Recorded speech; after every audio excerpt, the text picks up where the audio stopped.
يلا مع بعض سريعا نقيم لعيبة الأهلي النهارده من 10 في ماتش كهربة الإسماعيلية. الشناوي النهارده 1/10. 1/10 ليه؟ 1/10 عشان الراجل مش عايز يفرد إيده. الشناوي دايما عنده حتة كده، يعني كرة الجول التاني بالذات مش عايز يفرد إيده. أنا بقيت أحس إن الكلين شيت حرام في النادي الأهلي، اللي هو لا إحنا هنطلع كده ماتش من غير ما يجي فينا جون، مش هينفع.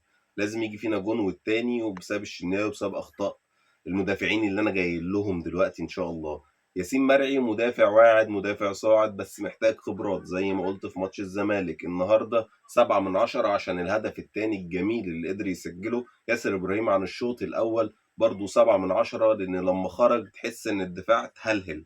ياسر ابراهيم النهارده لما خرج الدفاع اتفك. بسبب مين بقى؟ اللي انا جاي لك في الكلام اهو. احمد رمضان بيكهام.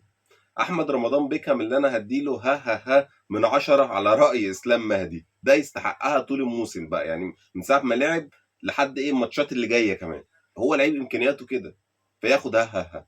الراجل يعني كسر مصيدة التسلل في الجون الاول، باصات غلط، تمركز غلط. حتى لما الكوره، يعني كوره الجون الاول دي، لو هو قاصر مصيدة التسلل مش عارف يروح فين وعمال يبص يمين وشمال واروح فين اجي منين ويعمل كده، وتمركزات غلط وكل حاجه غلط بيعملها في قلب الملعب. ورغم كده الراجل بيلعب في النادي الاهلي، ولحد دلوقتي مش عارف ليه بيلعب في النادي الاهلي. حتى الكرات كلها اللي بيلعبها الطويله او الباصات اللي قدام بتبقى وحشه ومقطوعه. يمكن الحاجه الوحيده اللي بيلعبها صح ان هو يلعب الكره لياسين مرعي جنبه، غير كده مفيش. وكمان بيلعبها وحش زي سعد سمير ايام ما كانش بيعرف يبص كده.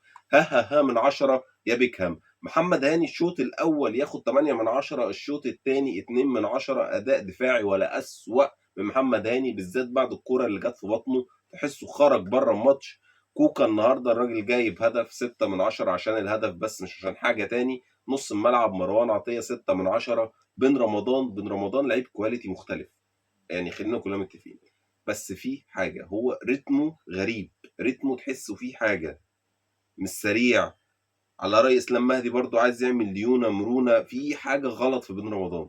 كواليتي مرعب، باصات مرعبه، بيلعب بجسمه حلو، بس في سن بطء معرفش ايه سببها. 6/10 بن رمضان. زيزو لما راح الجناح اليمين النهارده 10/10، وهتلاقي فيديو منفصل عن زيزو بشرح ازاي الراجل في كورة الجون التاني اللي اخد منها ضربة ركنية قطع الملعب كله في 18 ثانية بالظبط. زيزو ولا أروع. أشرف بن شرقي النهاردة الراجل ده ياخد 100/10 النهاردة بسبب الهدف الجميل اللي بقالنا كتير قوي ما شفناش الأهلي بيلعب فاولات من أيام مسام أبو علي ما مشي، ومحدش في الأهلي بيشوط فاولات بالقدرة دي وبالدقة دي وبالتميز ده. أشرف بن شرقي النهاردة الله أكبر عليه. قفشة أنا ما حسيتش بيه، يعني ولا وحش ولا حلو. ما حسيتش ان هو اضاف للاهلي حاجه ولا اخد من الاهلي حاجه. رتم بطيء كالعاده، اداء عادي. قفشه احسه ان هو خلاص، يعني مش عارف هو مستواه بعيد عشان الفتره الاخيره كان بعيد مع كولر، ولا هو خلاص بقى زاهد الحياه في الاهلي كده. حتى وعماد النحاس بيديله تعليمات راجل بيضحك ضحكه مستفزه. في حاجه غلط عند قفشه. 3/10.